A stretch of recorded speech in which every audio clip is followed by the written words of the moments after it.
Cruzando as Conversas. Oferecimento Galeazzi Sul. Há 40 anos a evolução dos metais.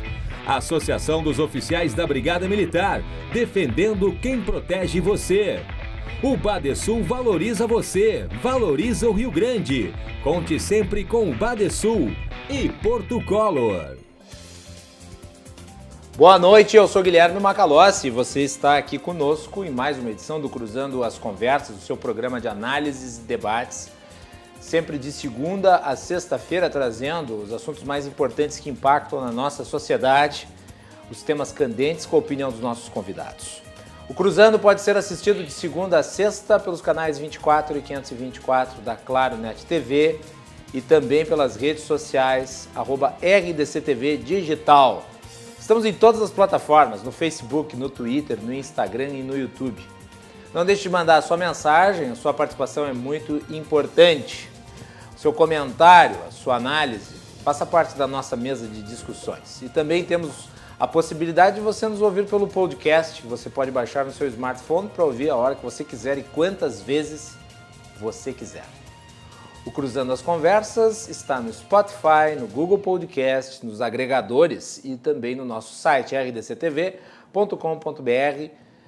Clique na aba Podcasts, procure o Cruzando as Conversas e acompanhe.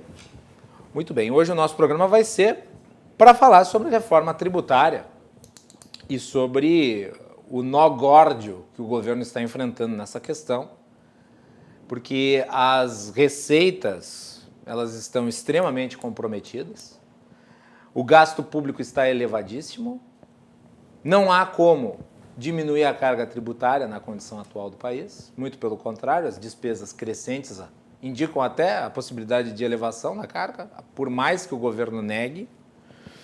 E eu vou abrir o programa fazendo um comentário sobre um programa social que está sendo discutido já há algum tempo, que é o Renda Cidadã. O ex-Renda Brasil. Lembram-se do natimorto Renda Brasil? Que Bolsonaro disse que não ia mais falar a respeito, de que isso tinha acabado e de que estava suspensa a discussão até 2022, agora ganhou um novo nome para ser exatamente a mesma coisa. Era uma vez um programa social que o governo gostaria de chamar de seu. Que dificuldade para encontrar a forma de financiar esse programa social. O governo vem batendo cabeça na questão. A gente não precisa aqui lembrar como foi traumático o processo de tentativa de criação do Renda Brasil. Renda Brasil que nascia com a ideia de substituir o auxílio emergencial. E eu defendi aqui a necessidade de um programa contínuo de auxílio aos mais pobres, porque nós estamos numa situação absolutamente extraordinária. É óbvio, tal programa tem que ter como base o apoio, mas como fim a superação do programa em si. Ele não pode ser um programa de renda pela renda que acabe com a ideia de que o melhor mesmo é a pessoa produzir a sua própria riqueza. Então se auxilia no momento em que é necessário, mas se criam condições para que se saia do programa em algum momento. Eu espero que o governo esteja pensando nisso para o Renda Cidadã, o ex-Renda Brasil. Mas vamos falar sobre os problemas que decorreram aí durante esses últimos tempos relativo ao Renda Brasil. O Renda Brasil tinha como objetivo substituir o auxílio emergencial a partir de 2021. E em 2021 o governo não vai ter mais essa possibilidade de contratar dívida como tem agora, porque agora nós estamos sob o regime jurídico da calamidade pública. E no regime jurídico da calamidade pública, o governo pode não cumprir a meta fiscal. Isso é uma ferramenta existente na lei de responsabilidade fiscal. Você aciona a calamidade pública, que tem que ser aprovada pelo Congresso, então você não precisa respeitar a meta fiscal. Do contrário, se você não respeitar a meta fiscal, você incide em quê? Você incide em crime de responsabilidade. Então o governo aprovou, no início do ano, a calamidade pública. E por isso ele está podendo desembolsar, na média, 50 bilhões de reais todos os meses para financiar o auxílio emergencial. 2021 não teremos isso. 2021 o governo vai ter que trabalhar com um orçamento existente e vai ter que respeitar a meta. E segundo o que o relator do orçamento prevê, a meta de déficit orçamentário é na casa de 233 bilhões. O Instituto Fiscal Independente projeta um déficit de 265 bilhões. E aí é que está o problema. Da onde sai o dinheiro? Porque o governo não tem muita alternativa diante do quadro atual. O limite do teto de gastos, ele é muito rigoroso, corretamente rigoroso, tendo em vista que foi criado antes da pandemia, no momento de necessidade, que era necessário racionalizar os recursos públicos. Ao mesmo tempo, uma parte considerável do orçamento, quase a sua totalidade, já está comprometido, 93% para ser mais exato. E daí tem a questão da folha salarial, tem gasto com saúde, tem gasto com educação, existem outros compromissos. E você fica num espaço, numa margem de operacionalização dos recursos livres que é muito curta. E você tem essa situação emergencial. Então, o que o governo imaginou fazer a princípio? A parte do Ministério da Economia, que não pode ser desvinculado do governo, como alguns do governo tentam fazer, como se o grupo que está lá no Ministério da Economia fosse a parte. Quer dizer, é uma turma que não é bem o governo, mas é do governo. Não, é parte do governo. Portanto, o que o governo imaginou fazer? A primeira ideia que veio da equipe econômica foi acabar com as deduções do imposto de renda que incidiriam sobre a classe média, acabar com o Farmácia Popular, que é um programa de amplo espectro, que atende 20 milhões de pessoas e que cuida das chamadas doenças invisíveis, e também com o abono salarial, que é uma espécie de 14º salário pago para as pessoas que ganham até 2 salários mínimos. É claro, isso não pegou bem, o presidente veio a público e disse que não ia tirar dos pobres para dar aos miseráveis. Ou, aliás, para usar as palavras corretas, dos pobres para os paupérrimos. Recusou o projeto, mandou devolver para a equipe econômica para repensar, e daí a equipe econômica resolveu sondar o mercado da opinião pública, vazando aquilo que estava sendo imaginado. Qual que era a segunda alternativa? A segunda alternativa era vir com o congelamento do salário pago aos aposentados e pensionistas, que é, na sua ampla maioria, constituído de pessoas pobres. O presidente ressaltou, numa live ainda mais irritado, repetiu que não ia tirar dos pobres para dar aos paupérrimos e, ao mesmo tempo, deu o cartão vermelho. Ele deu um cartão vermelho simbólico à equipe econômica. Ele não demitiu ninguém, mas ele demitiu a equipe econômica da responsabilidade de criar o programa social. Ele deu esta responsabilidade para o Congresso Nacional. E agora vem a solução que o Congresso imaginou, junto com a sua equipe de governo, que não está imiscuída do processo, porque, afinal de contas, quem paga a conta é o Executivo. Qual que é a solução para este novo programa, que é, na realidade, o mesmo? O Renda Brasil, agora chamado Renda Cidadã. É financiá-lo através dos recursos dos precatórios e do Fundeb. E tem 2 problemas aqui, e eu vou analisá-los rapidamente para a gente tocar aqui com os convidados. Precatório é dinheiro, obviamente, de agente privado. É dinheiro que o governo precisa pagar para os seus credores. Torna-se precatório não aquilo que está em discussão. Torna-se precatório aquilo que já foi julgado. Portanto, o dinheiro não é do governo, o dinheiro é do cidadão, é da empresa, é, seja lá de quem for, de um agente privado a quem o governo deve. Portanto, é desses que o governo vai tirar para criar o Renda Cidadã. E do Fundeb. E aqui tem uma manobra fiscal que deve ser apontada. O Fundeb ele é parte de um gasto social que não está enquadrado dentro da lei do teto. Então, quando você usa o dinheiro do Fundeb para financiar o programa, o que você está fazendo? Você está dando uma pedalada no teto. Você está furando o teto, mantendo o teto. E é a isso que chegamos. Portanto, Renda Cidadã é um misto de calote e pedalada. E nós vamos falar sobre tudo isso e, obviamente, sobre reforma tributária, porque tem a ver, afinal de contas, é da onde sai o dinheiro para o governo custear toda essa basófia. Nós vamos falar sobre isso na edição de hoje do programa, aqui no estúdio comigo, Guilherme Colim, advogado. Bem-vindo, Guilherme, de volta aqui, estava com saudades. Boa noite. Eu que agradeço o convite. Muito obrigado. Também junto comigo no estúdio, o economista Mário Lima. Bem-vindo, Mário. Guilherme, obrigado mais uma vez pelo convite para discutir um tema tão importante para o Brasil. E por videoconferência conosco, Fabrício D'Ameda, que é auditor fiscal da Receita Municipal aqui em Porto Alegre. Fabrício, bem-vindo, boa noite. Obrigado, boa noite, Guilherme, boa noite a todos. E parabéns pelo tema, acho que a gente precisa sim discutir esse tipo de assunto que às vezes passa batido no nosso dia a dia.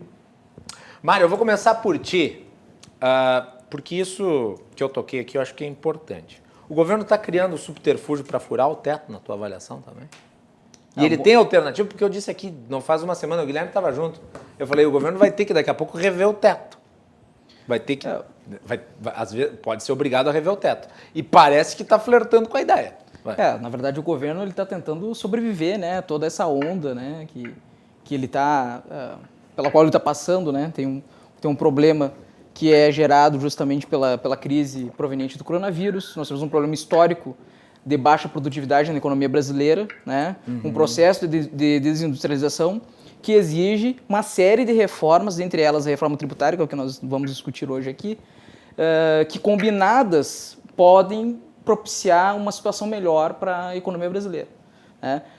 Então, obviamente, se surgir a necessidade de furar o teto, né, eles vão criar uma artimanha, né, um subterfúgio para poder fazer isso. Por quê? Porque o objetivo do governo é se manter no poder. Por quê? E a gente pode notar esse movimento da necessidade de manutenção do poder do governo porque o Guedes já deixou de ser o liberal que era antes de entrar no governo, né? Aquela ideia de não participar do Centrão, não chamar o Centrão para governar junto, também já morreu. Então, qualquer manobra que o governo possa realizar para se manter, de certa forma, um nível de popularidade bom, né, no mínimo bom, ele vai ter que fazer algumas manobras e abrir mão de muitas coisas, né?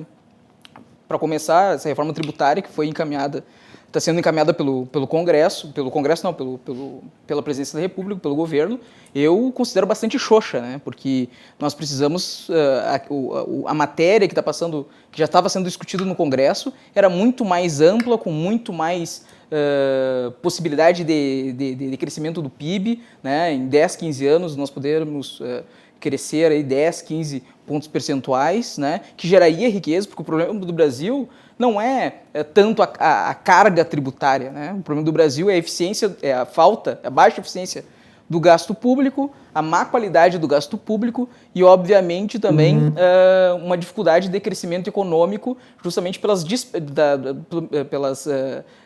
pelos problemas de desenvolvimento regional dadas justamente por uma política tributária, né, e uma lógica tributária totalmente conflituosa que faz com que o desenvolvimento econômico não se distribua da forma mais adequada no espaço, né, no território. Então, acho que o governo, sim, ele pode furar o teto dos gastos. De uma forma que seria necessária... Direta ou indireta? Direta ou indireta. Algum caminho ele vai encontrar. E detalhe, né? Esse negócio do dinheiro do Fundeb já tinha sido, inclusive, discutido e amplamente rejeitado. E agora volta, mas com articulação do Congresso Nacional. Guilherme Colim. Olha, nós vivemos um círculo vicioso. Cria-se problemas sociais para se corrigir, para se suprir a deficiência da economia, sendo que o próprio programa social danifica ainda mais a já combalida economia e, portanto, ela acaba jogando mais pessoas para aquele programa social. É um círculo vicioso que, ao meu ver, e a tendência é se agravar caso não seja feita uma reforma tributária nos moldes que permitam que o empresário sobreviva. A produtividade é danificada, é prejudicada pela carga tributária, pela incoerência tributária, pela concorrência desleal que essa incoerência tributária produz, pelo desgaste que se tem para pagar o imposto. Muitas vezes o pagamento do tributo é o menor dos problemas, considerando a burocracia, o sofrimento, o gasto de energia que o governo impõe ao contribuinte para que ele pague aquilo, ou seja, o custo financeiro do imposto não é o único e, dependendo da situação, não é o pior deles. Aqui, quando a gente fala em custo Brasil, né, em custo de produção, tem um problema tributário, tem o problema da legislação trabalhista, que muitas vezes ela inviabiliza, ela tira do mercado aquela vaga de trabalho, e aí aquele cara que poderia estar trabalhando, que gostaria de estar trabalhando em determinados moldes mais liberais, não consegue aquele emprego. E aí, ou ele pode, aquele cara que é protegido pela legislação, a pauta hoje é a reforma tributária, estou viajando um pouco, mas prometo voltar. Eu acho que é importante, mas você está abordando temas que são fundamentais, então tem relação, tudo está relacionado. É tudo interligado. A pessoa não consegue trabalho porque não tem a vaga de trabalho, porque o custo daquela vaga de trabalho é muito alto do ponto de vista financeiro, burocrático, e gera uma insegurança muito grande, porque o empresário antes de abrir aquela vaga, ele tem que pensar não 2 vezes, mas tem que pensar 10 vezes. Aí, o que faz aquela pessoa que não consegue emprego? Como ele é muito protegido, como o governo precisa proteger demais a pessoa, ele acaba prejudicando aquela pessoa. E nós não vemos norte-americanos vindo procurar emprego aqui no Brasil para usufruir das nossas proteções sociais. Nós vemos brasileiros procurando os Estados Unidos para lá trabalharem sem essas proteções sociais. Na questão tributária... E, aliás, o que está se gerando de emprego nos Estados Unidos em virtude dessas condições é o diferencial para com o Brasil, que tem uma dificuldade muito maior de recriar postos de trabalho. Que vai no sentido oposto. Não, é que a gente está perdendo vaga de trabalho para o Paraguai. Nós estamos perdendo vaga de trabalho para o Paraguai. Nada contra o Paraguai. Eu falo da impressão que eu estou desdenhando do Paraguai. Não, a minha intenção não é essa. Mas empresas brasileiras preferem abrir as suas filiais no Paraguai, onde o empregado ganha mais e custa menos. E por que o empregado ganha mais e custa menos? Porque a questão tributária é uma delas. Ainda falando sobre questão tributária, tu disse, falta de dinheiro, não tem como baixar a carga tributária. Nós temos na mesa um economista. O problema de baixar a carga tributária nessa situação é que nós temos aí o conjunto de gastos que o governo tem que manter. Né? E a curva de Laffer. Não, mas eu sei, eu acho... E a curva de Laffer, porque... Mas é que tu tem que criar a condição de baixar a carga tributária. Diminuir o custo do Estado. Sem dúvida, eu entendo, tem que reduzir o custo do Estado. É evidente que não é tão simples assim. Baixa a carga tributária, aumenta a arrecadação com base na curva de Laffer. Explicando, a curva de Laffer, num gráfico, que acontece? A carga tributária é X, aumenta-se um pouco aquela carga tributária, aumenta a arrecadação, aumenta mais um pouco, aumenta a arrecadação, mas chega num ponto que quanto mais aumenta a arrecadação, mais aumenta a carga tributária, mais baixa a arrecadação. O Estado, aumentando o custo tributário, ele reduz a sua arrecadação porque a produção fica inviabilizada. E, ao meu ver, nós já passamos do ponto. A Venezuela enfrentou isso. Pessoas inteligentes deveriam conseguir aprender com a experiência do outro. A Venezuela foi o país mais rico do Brasil, da América do Sul, e ela, é claro, foi um conjunto de fatores que a levou para essa situação, mas o aumento despótico e tirânico do Estado na carga tributária, se não me engano, lá no final dos anos 90, eu gostaria que alguém da mesa me corrigisse, se estiver errado, acho que foi lá no final dos anos 90, o governo começou a aumentar a carga tributária, aumentando a carga tributária, até que quanto mais ele aumentava a carga tributária, mais a arrecadação caía. Essa é a curva de Laffer, e nós estamos indo para o mesmo caminho. Aliás, não sei se estamos indo para o mesmo caminho, mas o carro está apontando nesta direção. Talvez com a reforma tributária, ainda que não se reduza a arrecadação, que hoje, se não estou enganado, está na casa de 40% do PIB, que num país em que o governo sonega os serviços, em que o governo sonega a infraestrutura, o governo sonega tudo, e ainda reclama do empresário que sonega imposto? Num país nesses moldes, o que nós temos? Caso a reforma tributária simplifique o pagamento, ainda que não reduza a carga, mas se a reforma simplificar o procedimento de pagamento do imposto e acabar com a concorrência desleal que as incoerências legais produzem, já teremos um pequeno avanço. Não estou bem certo, mas se eu não me engano, em média, as empresas gastam quase 2.000 horas por ano apenas atendendo requisitos burocráticos para fins... 2.600 horas homem-ano por trabalhador. 2.600 horas? Por trabalhador. Olha só que beleza, né? O custo da burocracia talvez ele seja maior do que o custo do próprio imposto. Isso é sadismo do Estado. Isso é sadismo. E aí a gente volta a falar, eu volto a falar sobre o início da fala do círculo vicioso. Programas sociais, economia fraca jogando pessoas para os programas sociais. Se não houver uma severa redução no custo da máquina pública, será difícil reduzir a carga tributária. E se a carga tributária não for reduzida, a produtividade não será, não se conseguirá fazer com que ela aumente. Pelo menos não no ritmo que gostaríamos, ou que deveria, ou que poderia, ou que seria possível. Nós temos, então, a questão tributária e trabalhista, e aí uma crítica que eu faço ao Poder Judiciário, que primeiro ele produz mau exemplo.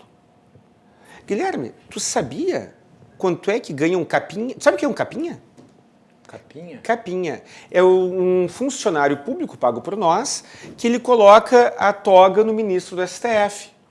Eu não acredito que existe uma função para isso. E é um por ministro.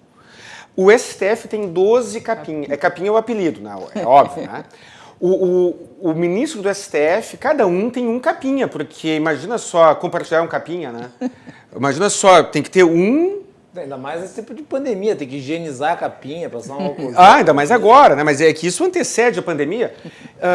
E os capinhas, é claro que eles não colocam só a toga, eles também servem água, fazem uma série de coisas. Ainda bem. E é preciso mas 12. Eles não ficam muito exauridos de ter que servir água? Não conheço nenhum capinha, mas eu sei que o salário chega a R$12.000 que nós pagamos para que o ministro do STF tenha alguém para ajudá-lo a vestir a toga, para servir-lhe água, para eventualmente alcançar algum processo, né?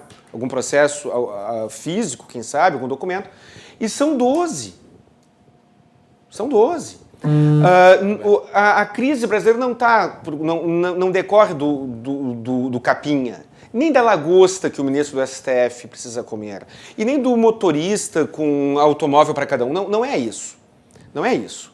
O problema, isso é um mau exemplo, isso é o escárnio, isso é o deboche contra o contribuinte.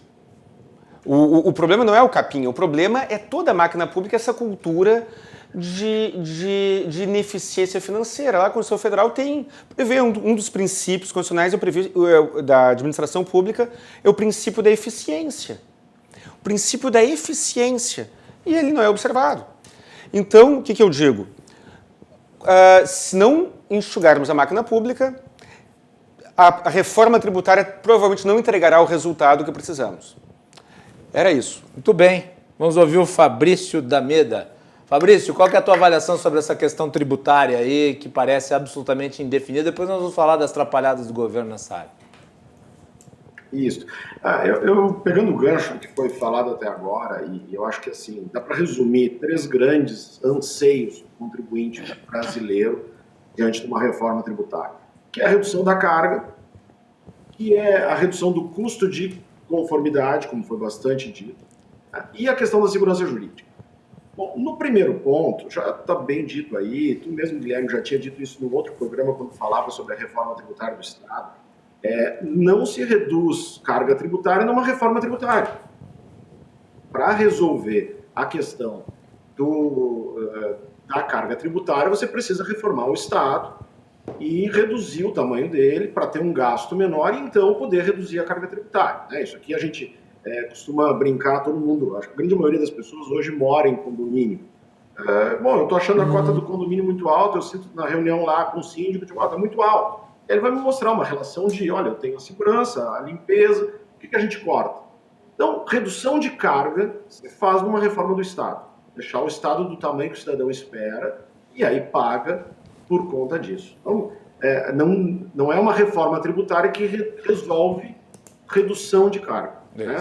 No mais das vezes é o contrário. Até porque, né, Fabrício, a lei de responsabilidade fiscal ela determina que se você, eventualmente, diante do quadro, se você abrir mão de uma arrecadação, tem que suprir por outro lado. Perfeito. Então, restam duas questões muito importantes e muito caras ao contribuinte, que é a facilidade de pagar o imposto. E aí, assim, o dado que o Mário trouxe inclui a questão trabalhista, mas do ponto de vista só de tributação, está em média em 1.900 horas, segundo o Doing Business 2019. Então, imagina, 1.918 horas, algo em torno disso, um contribuinte hoje gasta para conseguir pagar o imposto, que é alto. Então, o que se espera de uma reforma tributária, já que a gente não consegue entregar na reforma tributária uma redução da carga? Que seja fácil pagar o imposto. Que ele não precise... Hoje, num programa aqui da rede, acho que a atividade, estavam comentando um grupo aqui de Campo Bom, um grupo empresarial que vai fazer um investimento de 70 milhões. É um grupo que vende para o país inteiro. Aí o que acontece? O que ele vende no Rio Grande do Sul tem uma regra. Aí se ele vende para Santa Catarina, é outra regra. E aí se ele vende... o tamanho do departamento que vai controlar isso é um custo enorme. E o risco que isso traz, que é outro ponto que eu queria trazer, que é também a expectativa do contribuinte numa reforma tributária, é segurança jurídica. Hoje, só o contencioso federal está acima de 50% do PIB. A gente está falando aí de quê? De 4 trilhões de reais de contencioso. Está judicializado, só na esfera federal. Por que isso acontece? Porque, obviamente, uma empresa tem uma dificuldade tão grande em prestar contas que vai começar as discussões. Mas eu entendo que devia ser desse jeito. Aí o fisco lá da Bahia entende que é de outro jeito. Aí pronto. E aí o que nos surpreende? Por isso eu dizia que é tão importante a gente discutir reforma tributária, porque ela está andando e ela traz alguns problemas sérios. Porque a proposta que está lá, da criação de um imposto sobre valor adicionado, primeiro que não é novidade. O ICMS é um imposto sobre valor adicionado. Bom, mas aí a gente vai criar mais um imposto. Um dos impostos mais difíceis de compliance, de prestar contas ao fisco, que é um imposto de valor adicionado. Ele é mais complexo. Veja que hoje, por exemplo, tributação de consumo no município, o tributo é o ISSQN. O ISSQN é um tributo que, como é que o empresário contribuinte apura o que ele deve? É só somar as notas fiscais. Ele emitiu 10 notas de R$1.000, ele tem uma base de cálculo de 10 mil, ele aplica a alíquota, é o imposto. Quando é o contribuinte de um imposto de valor adicionado, a apuração é muito mais complexa. Ele precisa verificar o que ele comprou, se o que ele comprou veio para a produção ou não veio, e aí vira essa complexidade que a gente traz esse número, que é o compliance de um imposto de valor adicionado. Aí a proposta que está lá quer entregar para o contribuinte, este mesmo contribuinte, que não vai receber redução de carga, ele vai receber de presente um outro imposto por 10 anos, convivendo com todos os outros. Então, assim, é uma reforma tributária que não vai entregar nada de bom para o contribuinte. E aí eu retomo o que falavas também, Guilherme, nesse programa de alguns dias atrás. As reformas que se esperam não são as reformas que atingem a sociedade de forma ruim. A reforma tem que ser dentro do Estado. O Estado precisa ser mais eficiente. Isso. Inclusive para cobrar. Foi o que eu falei aqui, Fabrício, tempos atrás, quando estava se discutindo a reforma tributária estadual. Eu comentei, a sociedade votou por uma agenda reformista, mas uma agenda reformista que incida sobre as circunstâncias do Estado. não que tente passar o butim das contas do Estado para a sociedade. Valia para a reforma tributária do Eduardo Leite, vale para a reforma tributária do presidente Bolsonaro. Sem dúvida. O que a gente tem apresentado como solução? Porque também fazer a crítica simplesmente por ela é fácil. O que tem se trabalhado e apresentado, e já tem adesão de diversas entidades, inclusive a Frente Nacional dos Prefeitos, recentemente aderiu a essa alternativa de reforma tributária, que é o quê? É aplicar as coisas boas que tem nesta proposta do IBS aos impostos que já existem. Cria um regulamento único de ICMS no país. Então não interessa para o empresário se ele vai... Graças a Deus ele consegue expandir o negócio dele e trabalhar, vender em mais de uma unidade da federação. Ok, ele tem um regulamento só. Ele tem uma nota fiscal só. Ele presta contas uma vez só, né?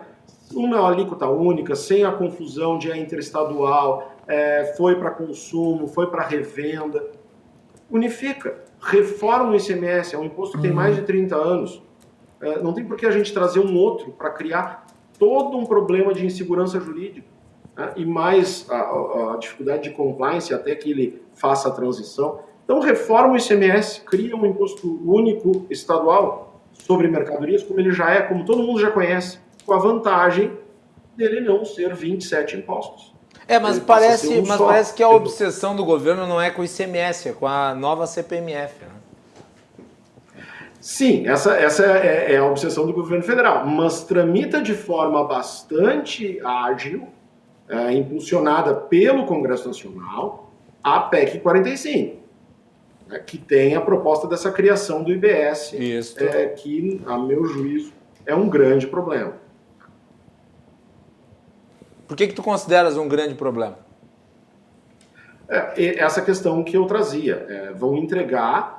O IBS é um novo imposto absolutamente complexo, que são, como é característica dos impostos de valor adicionado. Sim, tu prefere uma uniformidade de outros tributos para substituir. Basicamente é isso. Não, eu acho que a gente pode fazer um caminho de transição mais seguro. Reforma o que está aí com o que é muito ruim. Porque a proposta do IBS é deixar tudo que está muito ruim por 10 anos, ainda, e entregar mais um. Ora, quem é que aguenta? O que a gente precisa é que a economia reaja, a gente precisa tirar o ônus do empresário de ficar fazendo declaração, de ficar gastando 1.800 horas, 1.900 horas para poder estar em dia com os fiscos. E isso a gente não resolve deixando todos os tributos que estão como estão, criando mais um, com a promessa de que daqui a 10 anos vai ser um só. Bom, então tá, a nossa economia aguenta 10 anos nesse formato, piorado? Eu acho que não.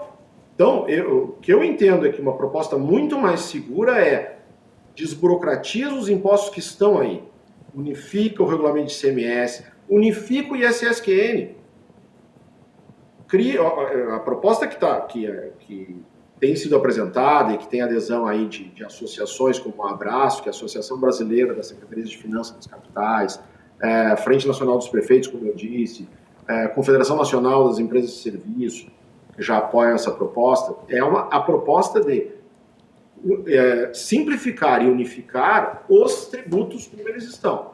Um ISS único, um regramento único para as empresas de prestação de serviço.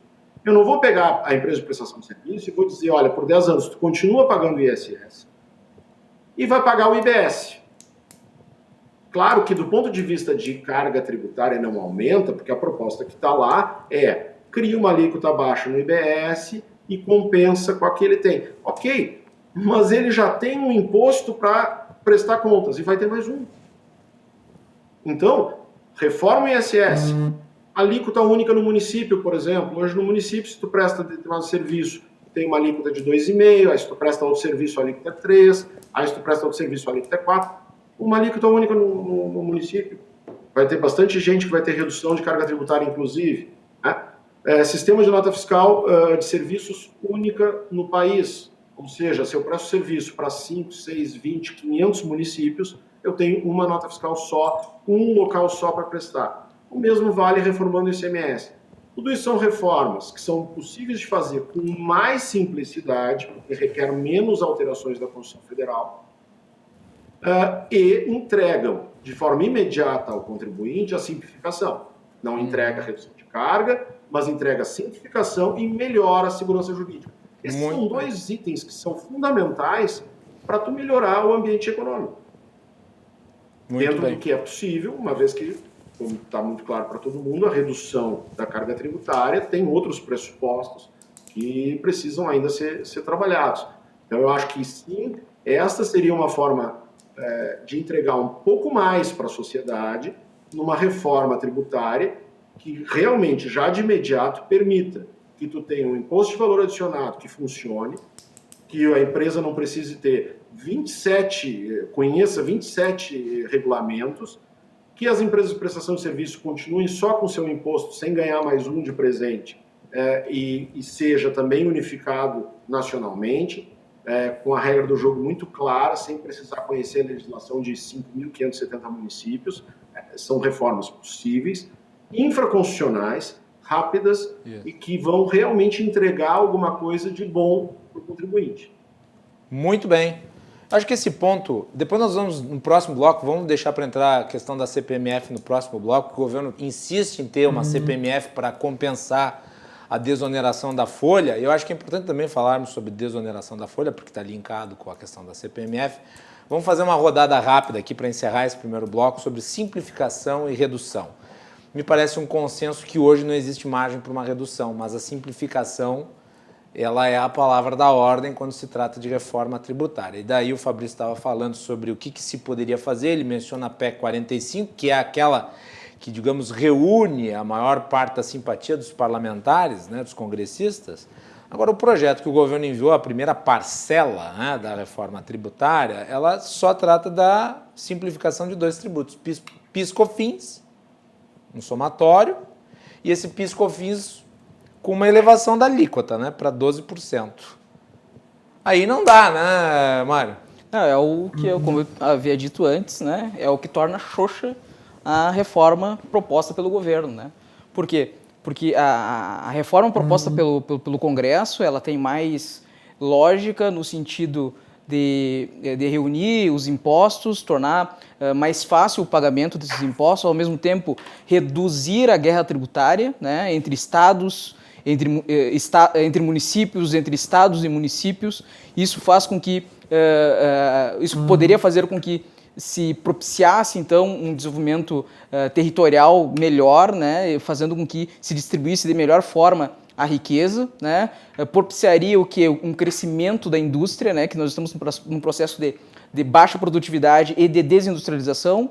Isso faria com que a economia pudesse ter ganhos no PIB, reduziria a pressão sobre os preços de bens e serviços, que são aqueles produtos que a classe média e a classe alta acaba consumindo mais, né? E por isso hoje nós temos um preço dos serviços muito superior em relação aos bens, à venda de bens e produtos, porque os mais pobres historicamente consomem mais bens e produtos do que as classes mais ricas, e fazendo com que, então, se os pobres são os que mais consomem esse tipo de bens, né, a produção desses bens está cada vez menor. E aí, detalhe, o PIS/COFINS, elevação 12% aqui, incide sobre o consumo do setor que mais foi afetado pela crise, né? Exatamente. E, ao mesmo tempo, nós temos que entender, né, ainda mais o Paulo Guedes, né, isso ele deve ter certeza absoluta que uma política liberal não diz respeito à necessidade de redução da carga tributária, mas muito mais por uma reforma tributária que possa tornar mais equânime a sociedade. Por quê?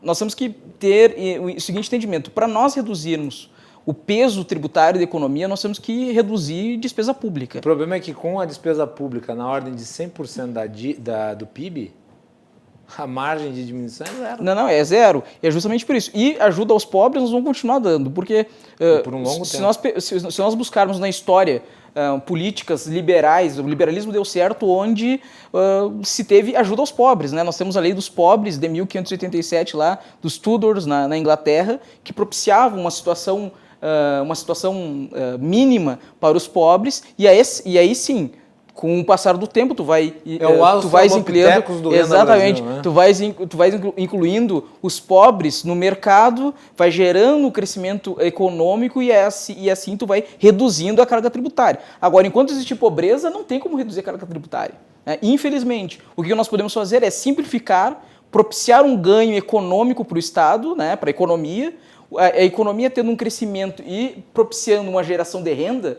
vai garantir que o Estado brasileiro possa, então, gerar crescimento econômico. A geração do crescimento econômico vai aumentar a renda de toda a população, o governo vai poder arrecadar sem aumentar a carga tributária e vai poder aumentar a sua arrecadação diminuindo a carga tributária, que é o mais importante. Fabrício, mais um toque teu e depois eu fecho com o Guilherme. Vai lá. Eu acho que essa questão que está colocada da proposta que veio do governo federal, ela é muito esclarecedora em relação à própria PEC 45.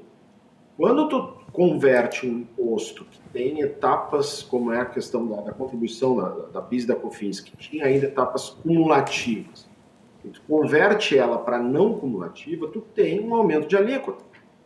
Isso não tem novidade e não tem matemática que explique de forma contrária a isso. Mas elevar de 3 para 12, o somatório não é muito... Claro, não é uma multiplicação aqui ao invés de um somatório?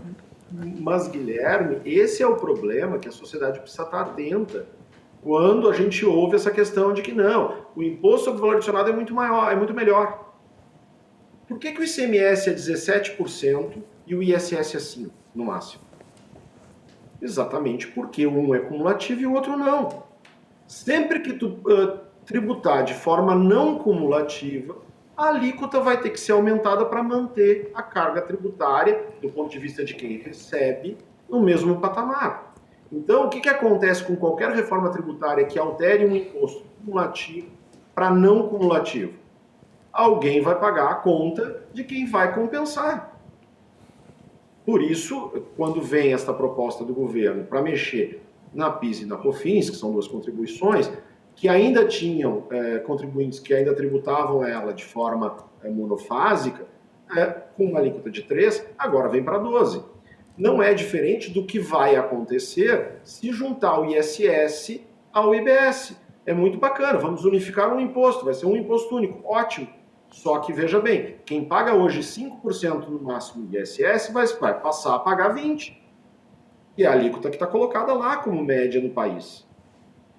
Então, por isso que a gente tem insistido tanto em dizer que a reforma hoje, que conseguiria atender aqueles anseios possíveis de atender o contribuinte e que, não tenho dúvida, aumentaria e melhoraria muito o ambiente de negócio, que é a simplificação, passa por reformar os impostos, sem modificá-los tão significativamente como está sendo proposto ali. Em especial porque a proposta que está colocada à mesa não extingue os demais de forma imediata. Eu insisto bastante nisso. O contribuinte vai ter que conviver com a proposta que está colocada por 10 anos, com todos os impostos que já convive hoje e mais um. Então, como hoje não é possível virar a chave, trocar todos que tem por um de forma imediata, é muito mais seguro e muito mais, que tem muito mais vantagem para a cadeia produtiva o reformar os que estão, sem ter estes ajustes de alíquota que a transformação de um imposto cumulativo para não cumulativo acarreta. E não é a primeira vez que a PIS e COFINS acontece isso. Já teve um primeiro movimento lá atrás, e que diversos segmentos, principalmente o segmento de serviço, pagou a conta, porque não tinha nada a compensar. Vamos pegar um exemplo de empresas que têm grande utilização de mão de obra, a sua grande matéria-prima é mão de obra, prestação de serviço. O que ela compensa? Ela não compra mercadoria. Ela não tem matéria-prima, ela tem pessoas. Bom, se eu não puder compensar o salário nisso, eu vou pagar a conta do aumento de alíquota. Alguém paga a conta. Então, por isso a gente tem defendido que faça-se as reformas nos impostos, entregando de forma imediata simplificação, facilidade, redução grande da complexidade e, por conta disso, do custo de compliance das empresas, que por si só já melhora o ambiente de negócio. A partir daí, de estar num país que um empresário pode crescer, expandir, sair do Rio Grande do Sul e vender para todo o país, sem ter que ampliar o seu departamento fiscal para conseguir entender o ICMS de cada um dos estados, ora, só aí ele tem um incentivo para seguir em frente enorme. Muito bem. Acabar com essa história de alíquota interestadual, alíquota interna, não tem sentido. É só para gerar guerra fiscal, é para dificultar o empresário de determinada região vender em outra. Então, aplica tudo isso que está colocado lá para funcionar no IBS, para que funcione já no ICMS. Perfeito. Vamos lá. Eu acho que esse seria um bom início e que pavimenta caminho para daqui a 5, 6, 7 anos unificar virando chave, porque aí tu tem a informação, aí tu já sabe quanto é o ISS no país inteiro, uma alíquota única, quanto é o ICMS no país inteiro com uma alíquota única, com um ajuste do regulamento, e aí é muito mais fácil fazer a transição para um imposto único sem onerar mais ainda o contribuinte, conviver com esse monte de impostos que já são difíceis, com mais um até que faça a transição. Guilherme Pali. Eu já acho, eu já considero que a carga tributária ela deveria incidir menos sobre a produção, talvez mais sobre a renda, como acontece, por exemplo, nos países nórdicos. Na Suécia, na Noruega, na Finlândia, o imposto de renda é maior e o imposto sobre a produção, seja produção de serviço, seja produção de bens de consumo. No Brasil não tem tanta gente rica assim a ponto de talvez custear isso. Ah, tem. Não, e aí a conta tem que fechar, se faça o cálculo. Mas a questão é a seguinte... Por exemplo, aquele negócio de acabar com a dedução é pegar a classe média que não ganha tão bem assim. Né? Eles não podem enxergar para a classe média, né? Não, eu entendo. Classe média não pode ser considerada rica. Sim, mas acontece que para que serve o dinheiro? Para comprar coisas, correto? Se eu sempre uso o exemplo do copo. Se esse copo custa R$10 e metade dele é imposto, e eu ganho meu salário e eu pago meu imposto de renda e com o que sobra eu posso comprar tantos copos, se o imposto sobre a produção for reduzido, de modo que eu não precise pagar 2 carros para comprar um, que eu não precise pagar 2 litros de gasolina ruim para receber 1 litro e assim vai, ainda que eu pague um aumento de imposto de renda, e haja uma efetiva desoneração na produção, primeiro, haverá um estímulo ao aumento de produção. Por que na Suécia, na Finlândia, na Noruega, essa lógica funciona muito bem, acho que há 5, 6 décadas? Acaba que é mais barato produzir e lá eles pagam um imposto de renda muito maior. É claro que os serviços públicos funcionam e aí vai. Mas por que punir quem produz? Não seria mais fácil, já que o Estado paquidérmico precisa sugar de alguém os recursos para se manter? E a tromba é grande, né? É gigante, né?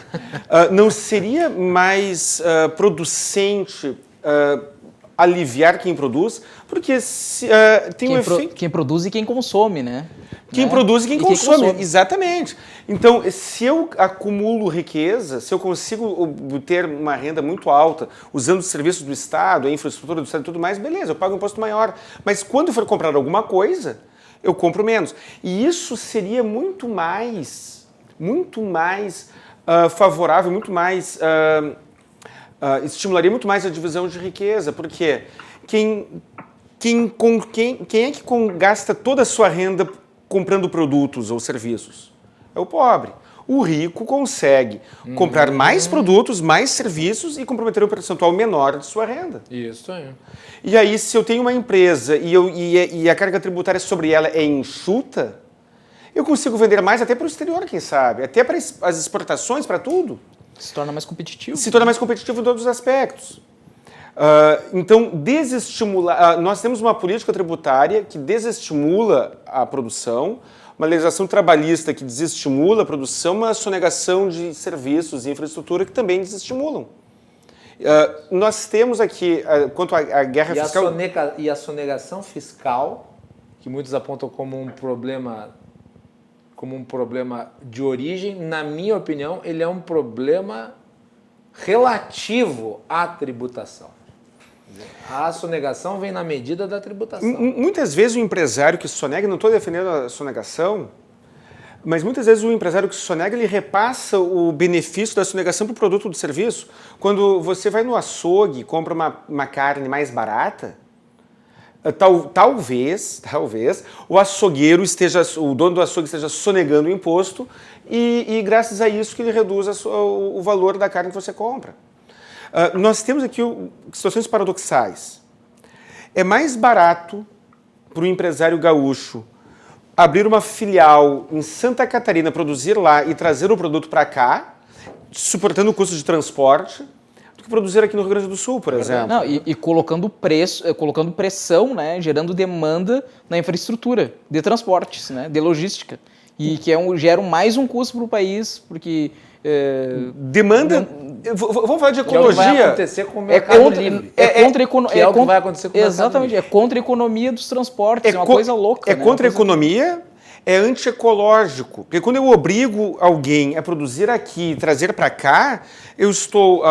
Tá criando um traço de resíduo, né? Um colapso na infraestrutura, a questão da segurança de trânsito e a questão da própria... a questão ecológica em geral. Então... não há nada que se ganhe naquilo. É insustentável.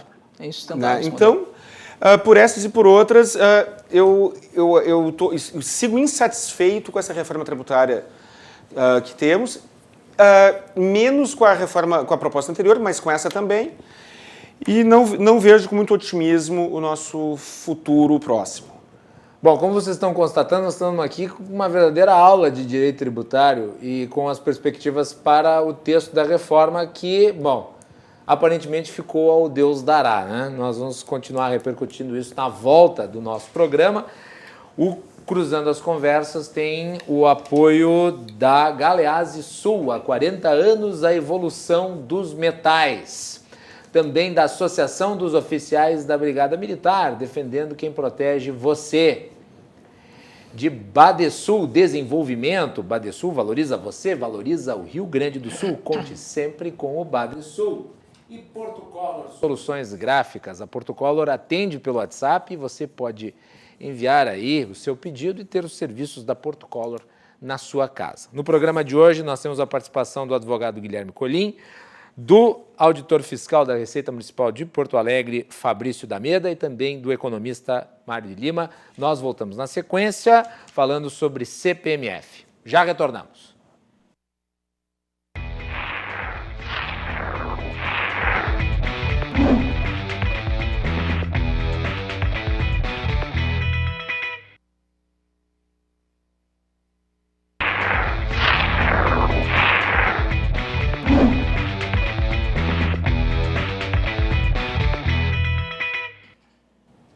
De volta aqui no Cruzando as Conversas, o economista Gustavo Franco foi presidente do Banco Central, um dos criadores, o principal elaborador do Plano Real. Ele postou um tweet dizendo o seguinte: precatório é quando a justiça manda pagar um calote. Calotear um calote é reincidência. E daí eu peguei aqui a informação, só para vocês terem uma ideia, como isso vai ter impacto, inclusive, entre pessoas mais pobres.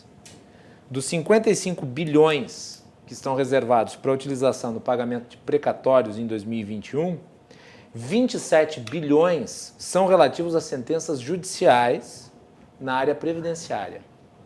E desses 27 bilhões, 12 bilhões são de sentenças relativas a pagamentos de até 60 salários mínimos. Então é bem provável que sejam ações movidas por pessoas de baixa renda. Então tá aí. Vamos tirar dos pobres para dar aos paupérrimos, né? Bom, nosso programa, como vocês já sabem, é um oferecimento da Associação dos Oficiais da Brigada Militar, defendendo quem protege você. De Galeazzi Sul, há 40 anos, a evolução dos metais. Portocolor, soluções gráficas. A Portocolor atende pelo WhatsApp e você pode ter os serviços da Portocolor na sua casa. E Badesul Desenvolvimento. Quem valoriza o Rio Grande está ao lado dos gaúchos em todos os momentos, principalmente nos mais difíceis. E o Badesul está sempre ajudando no desenvolvimento do nosso estado, com investimento, inovação e muito trabalho. Com esse propósito, o Badesul contribui para o crescimento do Rio Grande do Sul e, junto com você, luta para superar todos os desafios. É pensando nisso e no desenvolvimento que o Badesul oferece oportunidades de financiamento para produtores rurais, municípios e empresas dos mais diversos tamanhos e setores. A gente valoriza você, valoriza o nosso estado. Badesul, Governo do Rio Grande do Sul, novas façanhas. E já antecipando aqui no nosso programa, e eu peço escusas aos meus convidados, já para deixar o nosso público antenado, a partir da próxima semana a RDC começa a sua cobertura das eleições e nós vamos ter na grade especiais de entrevistas com os candidatos a prefeito de Porto Alegre, os candidatos a vice-prefeito de Porto Alegre e também uma diferenciada cobertura para o interior do Rio Grande do Sul. O Cruzando as Conversas recebe nas próximas semanas os candidatos a prefeito nas segundas e terças-feiras. Entrevistas de até 30 minutos de duração e nós vamos ter a participação aqui, então, dos nomes que concorrem ao Paço Municipal. Ao longo da semana vamos colocando aqui para vocês como é que isso vai funcionar, mas já convidar você a nos acompanhar. Já na próxima segunda-feira, dia 5, começa aqui a série de entrevistas do Cruzando as Conversas com os candidatos a prefeito da capital. E mais adiante a gente vai falando quem vem primeiro, ok? Então fiquem ligados aí ao longo da semana aqui no Cruzando. Vamos falar sobre CPMF. O governo tem essa ideia de criar uma CPMF nova ou uma espécie de imposto sobre transações eletrônicas, cujo nome ainda não está muito certo, mas que viria como uma forma de compensar as perdas de arrecadação com a desoneração da folha. A desoneração da folha é uma meta do Paulo Guedes, é uma forma que o Paulo Guedes achou de se possibilitar a criação de empregos porque facilitaria a contratação. E o governo orça essa perda na casa de 100 bilhões de reais. A nova CPMF viria para suprir isso. Eu acompanhei uma entrevista do Ricardo Barros na Band News. O Ricardo Barros é o líder do governo. O Ricardo Barros disse que, apesar da compensação, a CPMF não virá para ter uma elevação na carga tributária. Veremos. E hoje era para ter sido apresentado esse projeto, que seria uma CPMF nova com um valor de 0,2% sobre transação.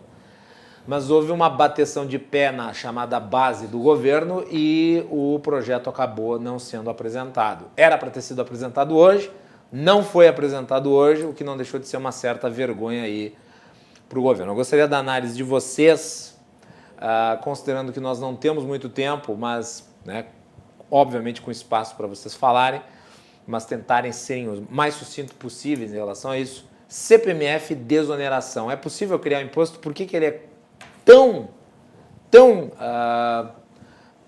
mal visto?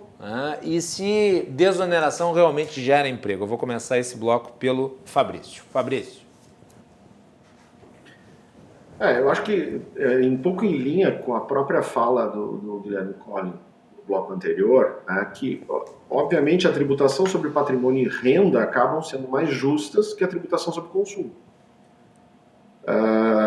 Por questões óbvias, eu tiro a tributação do consumo, eu melhoro a economia, as empresas conseguem vender mais, produzir mais, gerar mais empregos.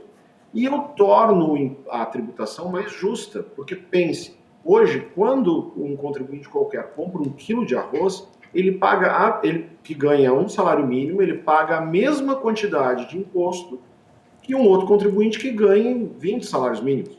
Ele paga exatamente o mesmo imposto. Então, é o que a gente chama de uma tributação extremamente regressiva. Então, ela, primeiro, traz prejuízo ao ambiente econômico, porque ela onera a produção, e é extremamente regressiva. Tu cobra mais imposto, ou dentro da condição de pagar, dos que têm menos. Ao passo que a tributação sobre renda e patrimônio, ela se torna mais progressiva, porque aí tu tributa cada um na medida em que pode. Mas claro que tem diversas dificuldades de implementar isso. Uma CPMF, ela torna o sistema mais regressivo ainda. Porque tu vai tributar uma base que não está demonstrando nem consumo, nem riqueza, é uma mera movimentação. E, eventualmente, não tem nenhum sentido econômico envolvido.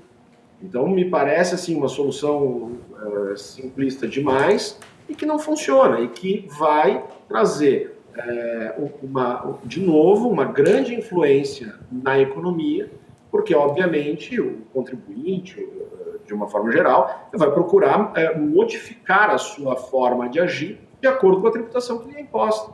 Então, vai reduzir a questão, muito provavelmente vai reduzir muito a questão de movimentação financeira, isso pode trazer outros problemas para o mercado produtivo, e então não me parece uma boa saída, e me parece, inclusive, na contramão do que se espera, né, que é que tu torne a tributação cada vez mais progressiva, ou seja, cada vez mais se seja assertivo em tributar quem pode, na medida da sua condição.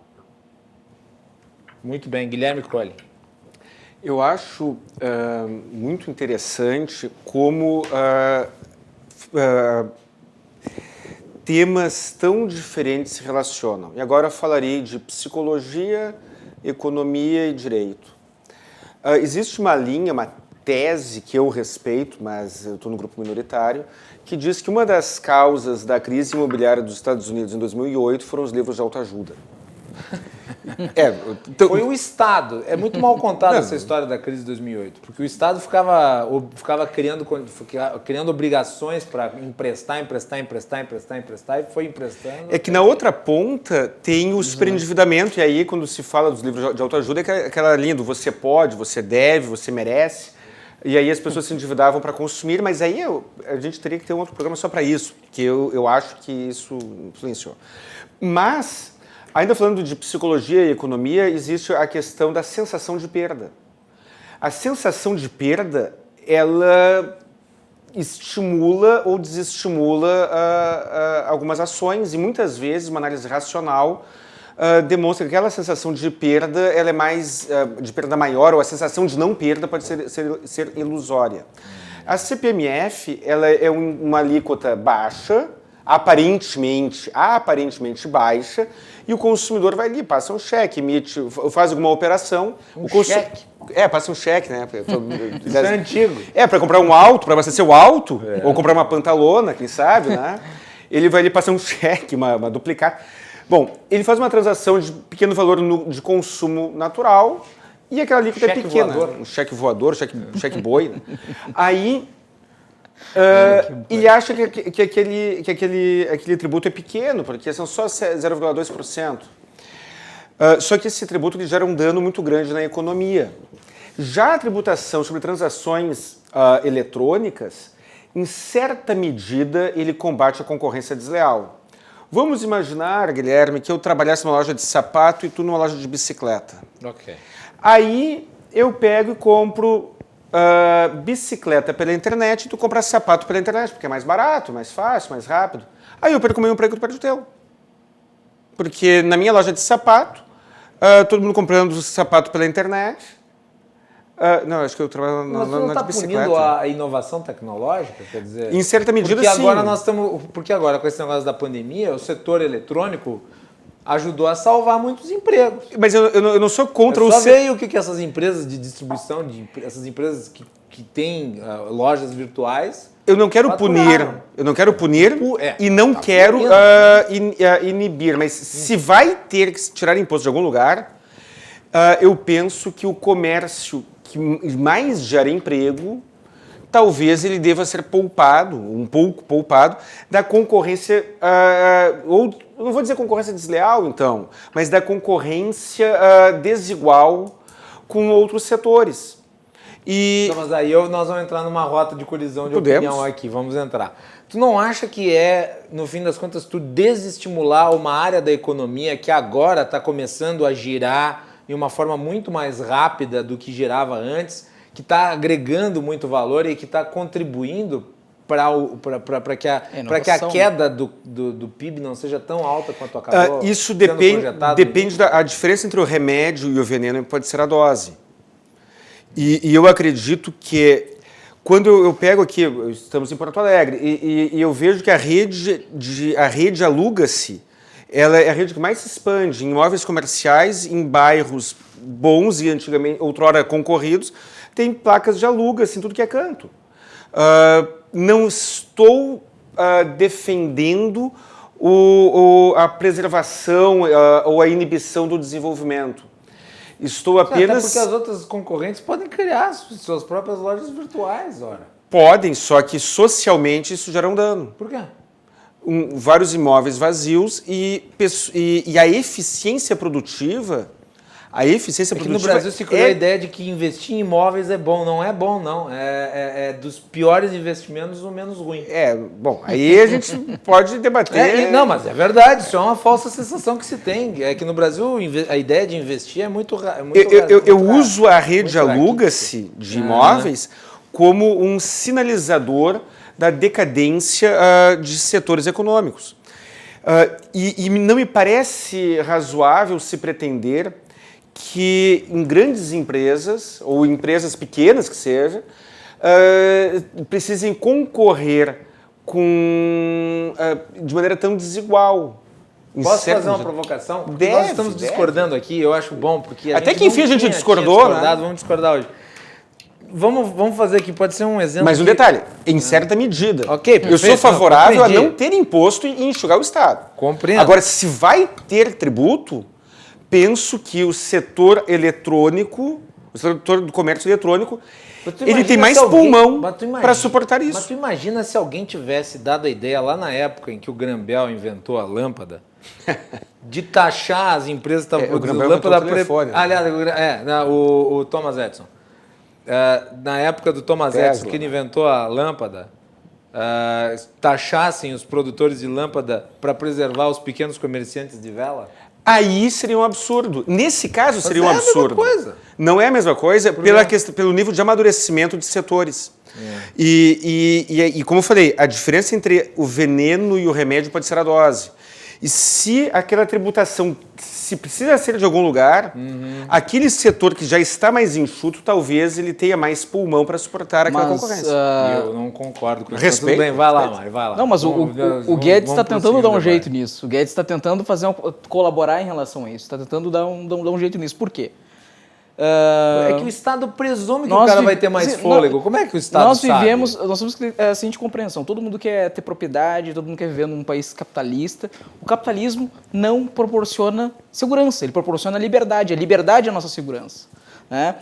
Tanto é que a inovação exige que nós tenhamos que nos reinventar. Essa é o custo da liberdade. O custo da liberdade é, daqui a pouco, na situação que eu me encontro hoje, eu não estou tendo os rendimentos que eu deveria ter, então tenho que encontrar outras alternativas. E a sociedade tem que estar propícia, o Estado tem que dar condições para que isso ocorra. Então, eu acho que a desoneração ela não gera emprego. O que gera emprego é consumo e investimento. Para gerar... E produção. Sim. O que o consumo e investimento é o que é o foco da produção, né? Para isso, nós realmente precisamos tributar as grandes rendas, as grandes propriedades. Aí voltamos a concordar. Exatamente. As grandes rendas, as grandes propriedades, daqui a pouco nós já vamos discordar. Então, nós temos que fazer a tributação da renda e da propriedade, porque hoje um amigo falava que, a gente já paga 27,5%. Não, a classe média paga 27,5%, o rico paga 27,5%. Só o rico deveria pagar 27,5%. A classe média tinha que pagar muito menos, porque a classe média é quem consome no Brasil. A classe média é quem produz no Brasil, é o novo empreendedor, né? E obviamente, quando a classe média, quando os trabalhadores consomem mais, essa classe mais rica vai ficar muito feliz em pagar 27,5%. Aristóteles, conceito de igualdade. Igualdade é tratar igualmente os iguais e desigualmente os desiguais no limite de suas desigualdades. E agora a parte que interessa. Tratar igualmente os desiguais é o mesmo que tratar desigualmente os iguais. Aristóteles. cidadão que parecia Não, pensava bastante. Eu vou continuar E discordando quando eu pelo seguinte, trato igualmente aí eu grupos vou- tão desiguais, será que eu... Aí eu vou dentro dessa lógica da tua defesa em relação ao mercado imobiliário. O mercado imobiliário, primeiro, tem que se reinventar. É lamentável, o capitalismo é assim. Claro, É isso? os proprietários de imóveis eles vão se articular politicamente, corporativamente, e vão tentar influenciar o Estado para garantir os seus rendimentos. Né? Faz parte do jogo político democrático dentro de um país livre e capitalista. Né? É o processo de destruição Pois criativa. é, Acontece que cada nós loja temos- vazia não, que e aí tem nós temos- é um empregado, é uma pessoa que não está trabalhando ali dentro. Não, E eu lamentavelmente, estou tá vazia. usando a rede Precisa- Aluga-se como termômetro, como indicador essa da... pessoa tem que se reinventar. Esse é o modelo econômico. Ou faz a revolução. Ou ela se reinventa ou faz a revolução. Não pode reclamar, né? Tem Perfeito. que trabalhar bastante para tentar. Agora, reclamar não dá, é só ficar reclamando. O que a pessoa tem que fazer? O que o Guedes está fazendo? O Guedes está dando a mão. O Guedes está criando uma CPMF para quê? Transações digitais. Sim. Daqui a pouco o Sim, Guedes mas vai aumentar Mas a então, é isso que eu Mas estou não vai dizendo, entre a afetar. CPMF Mas tem que pensar dos que essas- males o menor. Mas tu tem que pensar que essas transações aí sobre empresas, sobre essas transações eletrônicas não vão afetar só grandes empresas. Muitas empresas pequenas foram para o eletrônico para sobreviver e vão ser afetadas. Mas dentre os dois males, o que tu prefere? O cidadão que é o tá pior? vendendo o cidadão que está vendendo CPMF água. Vamos trazer o Fabrício para a parada. Vem, Fabrício, fale. Tem uma questão relevante que talvez não está se levando em conta aqui. Vai. A CPMF do Guedes não exclui da sua tributação o comerciante tradicional. Claro. Por uma questão simples. Tu não compra hoje na loja em dinheiro. Não, tu paga Vou com passar o cartão cartão. de crédito. Nunca antes as transações Paga com cartão, pessoais vai foram tão tributar. eletrônicas. Então, a lógica da CPMF dele não é tributar. Eventualmente se usa como exemplo. O Netflix não paga imposto. Falácia. O Netflix paga imposto. O problema do Netflix hoje é a centralização. Que dentro de uma reforma do ISS, que é o imposto que incide sobre o Netflix, sobre o streaming de uma forma geral, a tributação reformada distribuiria esse imposto em todos os municípios e não só num onde está sediada a empresa. Né? Então, isso é uma reforma importante. Agora, essa questão de dizer, a gente tem muito, hoje a mercadoria virou eletrônica e, portanto, a CPMF vai tributar esta mercadoria. Ela já é tributada. A CPMF vai sim tributar todo o pagamento que tu efetuar. Isso aí.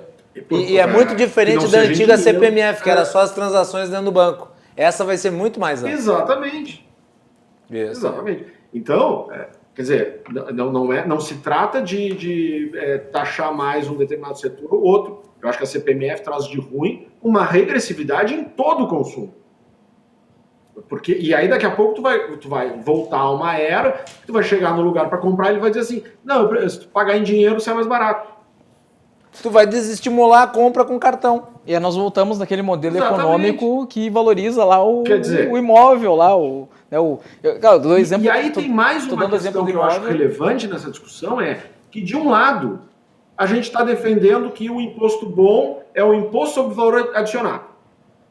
Isso é a grande invenção, esse é o que não traz, é o mais neutro para a economia, que ele não é cumulativo. A CPMF é o imposto mais cumulativo que existe. Tu vai pagar 20 vezes sobre a mesma base. Aí eu vou lá, eu tenho uma empresa, eu compro a mercadoria que eu vou vender. Paguei. Eu paguei no banco lá para o meu fornecedor, paguei CPMF. Aí eu vendo o produto. Vai estar no preço do meu produto, eu vou ter que botar no preço. Porque a hora que o cliente me pagar, eu vou tributar de novo. Uhum. Então, a gente parece às vezes meio tem alguma dificuldade de entender as coisas. De um por isso que eu lado, sou contra a gente a defende CPMF, que o imposto sobre valor agregado é o melhor. Aí a proposta que vem é uma CPMF. Então eu insisto nisso. Ele atinge não só a nova economia, a economia digital, enfim, que já é tributada e tem condições de ser tributada, mas também vai atingir todos os demais que usam hoje. Não tem ninguém hoje. Né? Tu pega o Transurb ali e o cara vai te oferecer um produto ali no trem e ele vai puxar uma maquininha de cartão para tu pagar. É isso aí. Ninguém mais trabalha com dinheiro. E esses dias, inclusive, eu tava andando em São Paulo, Colim, e daí veio um mendigo me pedir dinheiro. Uma maquininha. Com uma maquininha. Imagina, vai ser tributada a esmolinha lá do mendigo, Colim. Vai lá. Quando eu mencionei a rede Aluga-se, eu usei como termômetro de decadência. De decadência social, não... decadência do modelo econômico, né? Do modelo... Não que a economia vai morrer e tal, não. A economia, a riqueza, ela está sendo transferida para outro setor. Né? Aí, obviamente, aquele que não lidar bem com aquele setor, ele vai desaparecer. Da dinâmica econômica. Só que essa transição, da maneira como está sendo feita, ela causa vítimas que vão além das pessoas que não conseguem se reinventar. Ela traz problemas sociais que comprometem a própria produção e desenvolvimento econômico em geral. Eu não chamaria de vítima, eu chamaria de assimetria do sistema, né? O sistema, ele não... As palavras mudam, mas assim, algumas são mais pesadas. Que o sistema não julga, esse aqui não está merecendo, então eu não vou... Né, esse aqui está merecendo, mas nós vamos dar isso aqui para ele. Vamos cometer uma injustiça com ele. O sistema não faz isso. O sistema tem uma lógica e aquele que é mais eficiente vai se dar melhor. Né? Obviamente, eu fiz todos os meus investimentos em imóveis. E o cara que é menos eficiente vai para o programa social que tu paga. Exatamente. E tu acha bom? Não, bom não é, mas é assim. O que nós vamos fazer? É assim. Eu vou dizer que a minha proposta, o que nós vamos fazer é tributar a renda e aliviar a produção. O que eu não posso fazer é tributar quem consome. Se eu estou consumindo, eu estou gerando renda. É por isso que eu digo que é dos males o menor. Estou pagando imposto. Dos males o menor. Sim. Eu sempre digo, dos males o menor. Existe uma incoerência absurda, que eu acho terrível. Quanto é que o governo gasta com o SUS? Não sei, mas gasta bastante. Quanto é que o governo deixa de gastar quando uma pessoa usa um plano de saúde, por exemplo, ou uma saúde privada? Não sei. Mas quando ele tributa o plano de saúde, por exemplo, ele empurra para o SUS aquele cara que poderia estar se virando sozinho. Quanto é que custa... Qual é a carga tributária de medicamentos? É a mais alta do mundo. Carga tributária de medicamento. Quando você compra uma aspirina, você paga 2. Não, é uma piada. E aí o que acontece? Eu vou comprar um remédio, eu ganho um salário mínimo e não tenho condições de comprar um remédio. Porque ele custa X. Não. Se ele custasse meio, então eu vou no SUS. Os impostos sobre consumo e investimentos são perversos. É um crime contra o desenvolvimento econômico do Brasil. Gente, nós já vamos para as 23h50 e eu vou ter que fazer intervalo e depois a gente volta com o encerramento de cada Só para os patrocinadores? Com certeza, né? Viva a iniciativa privada, nós precisamos deles para a gente manter o programa e a emissora no ar. O pessoal entende que pessoas que confiam na nossa reputação, na nossa imagem, nos nossos convidados, né? No nosso conteúdo, então com certeza devem ser prestigiados. Muito bem, nós vamos fazer intervalo e nós voltamos na sequência para a rodada final aqui com os nossos convidados de hoje. Estamos falando sobre reforma tributária aqui no Cruzando as Conversas. Já retornamos.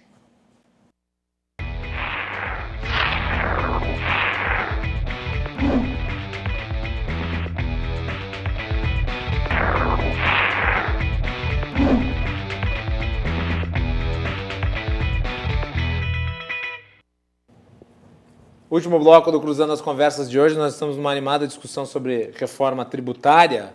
O governo ia apresentar hoje a segunda parcela da reforma tributária, mas acabou não apresentando porque o que foi levado às lideranças no Congresso não foi muito bem aceito. E agora, agora fica para as calendas, né? Por que fica para as calendas? Porque está a eleição chegando. Ninguém vai falar de reforma tributária agora, né? Então, não sei, eu não vejo aí muito futuro na discussão da reforma tributária do governo nesse ano 2020.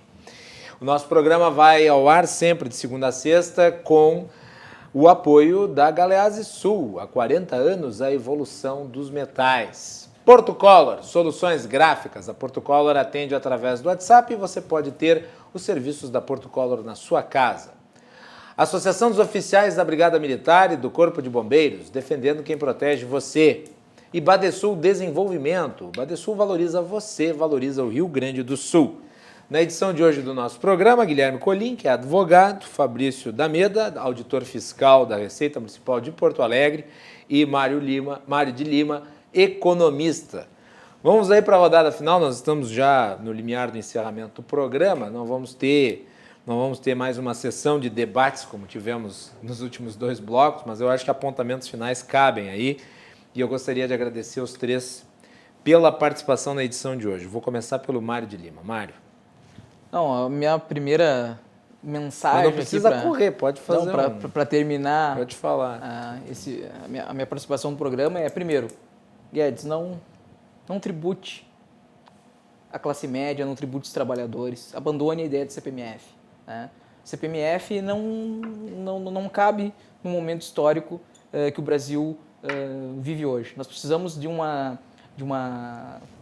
política tributária, né? de uma reforma tributária que possibilite uma adequação dos impostos sobre o valor agregado, né, valor adicionado, né, e que, ao mesmo tempo, garanta o desenvolvimento econômico e a geração do PIB, o crescimento do PIB, a geração de riqueza e renda da população. Né, que se mantenha, obviamente, uma taxa, uma alíquota de imposto de renda significativa, que pode ser esse 27,5%, que hoje a classe média paga, né? mas não mais para a classe média, para as pessoas mais ricas. A classe média precisa consumir, a classe média precisa realizar investimentos. Um país capitalista só vai se desenvolver via consumo e investimentos.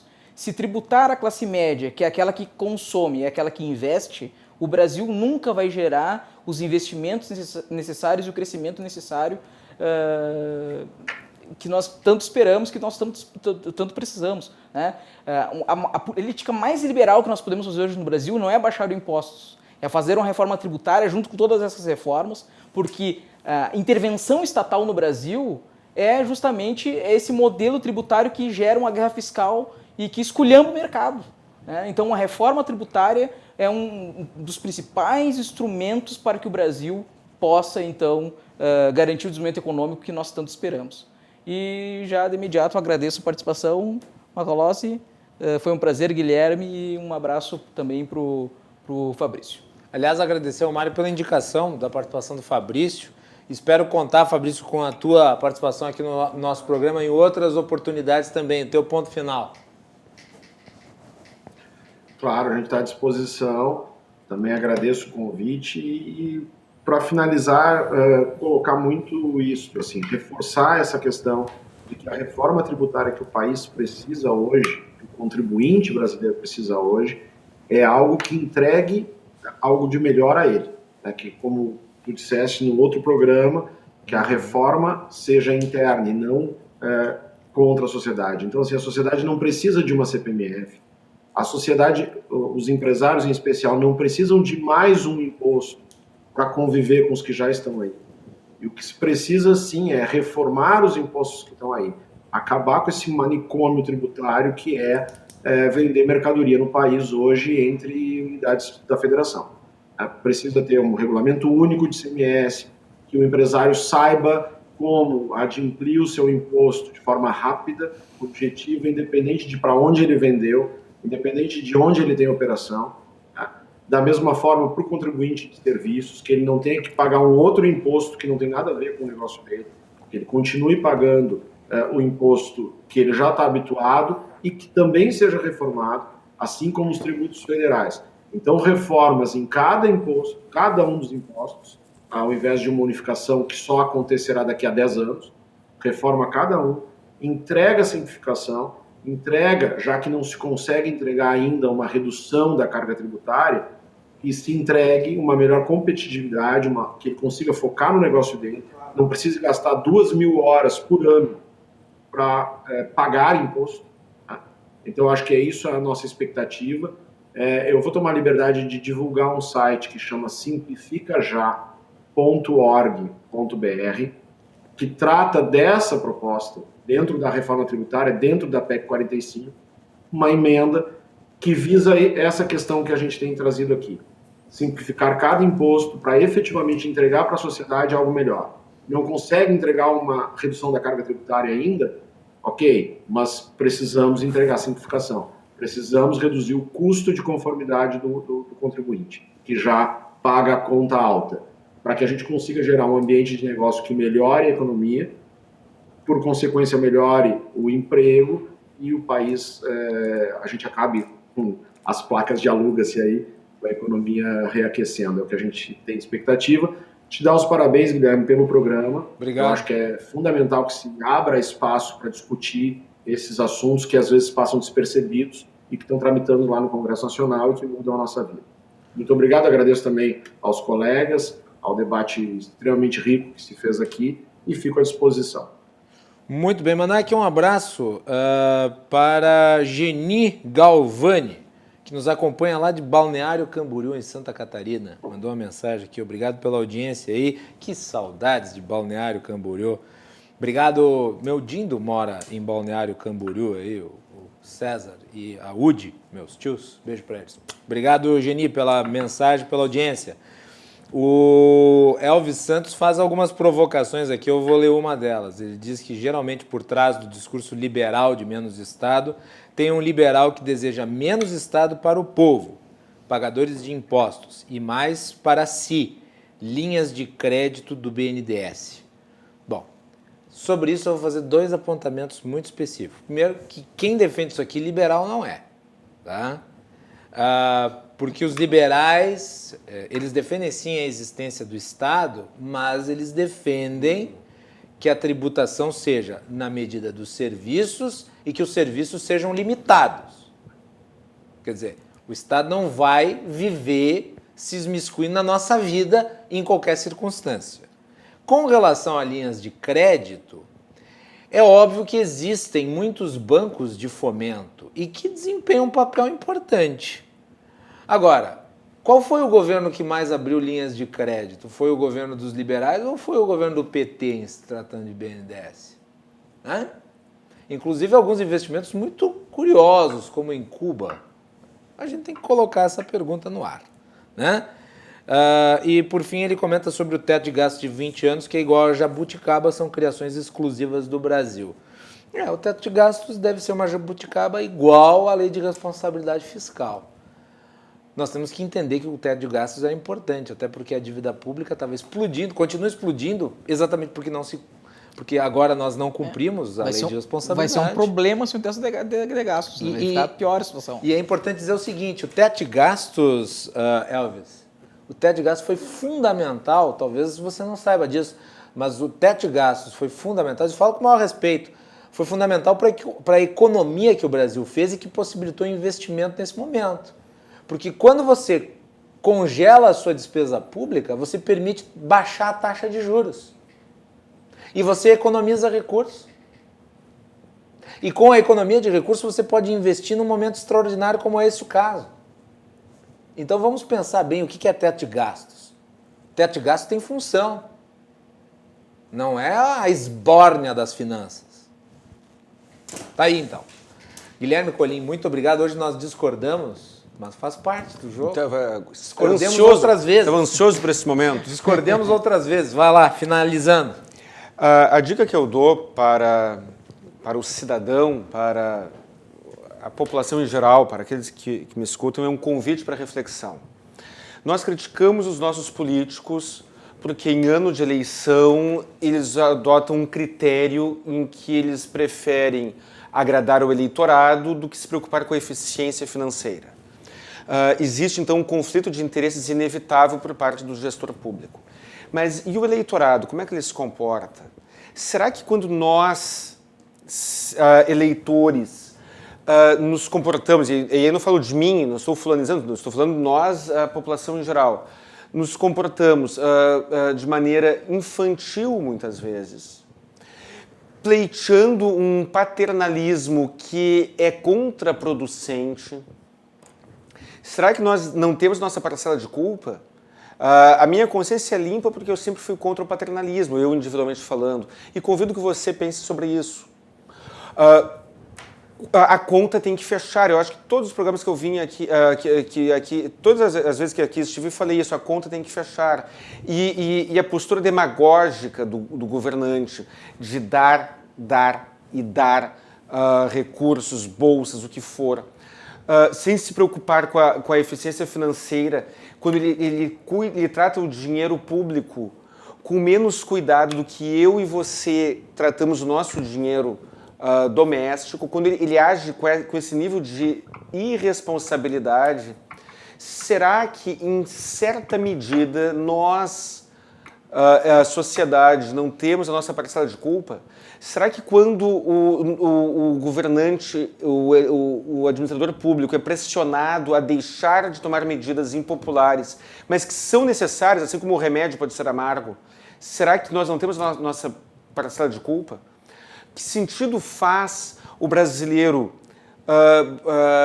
entrar muitas vezes, querer entrar ilegalmente nos Estados Unidos para trabalhar e, ao mesmo tempo, pleitear mais proteção? Os países mais desenvolvidos são os menos protecionistas. E qual a relação disso com a carga tributária? Quanto mais protecionismo se pede, mais se reivindica, quanto mais peso se coloca na máquina pública, maior a tendência do governante de aumentar a carga tributária. E aí nós voltamos para aquela espiral descendente. Então, meu convite para reflexão é nesse sentido. Muito obrigado, Guilherme, muito obrigado, Mário, muito obrigado, Fabrício. Foi um prazer debater aqui e que bom que rendeu o debate hoje. Foi excepcional. Acho que foi uma bela aula e foi uma bela análise da situação que não se esgota aqui e certamente eu quero contar com os três em outras oportunidades. Nós estouramos o tempo completamente e nós voltamos amanhã. Uma boa noite a todos e até mais.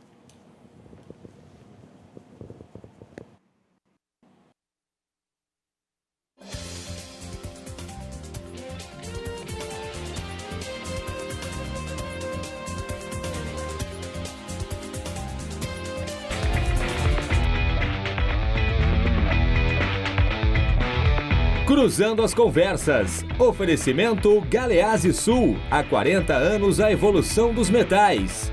Associação dos Oficiais da Brigada Militar. Defendendo quem protege você. O Badesul valoriza você. Valoriza o Rio Grande.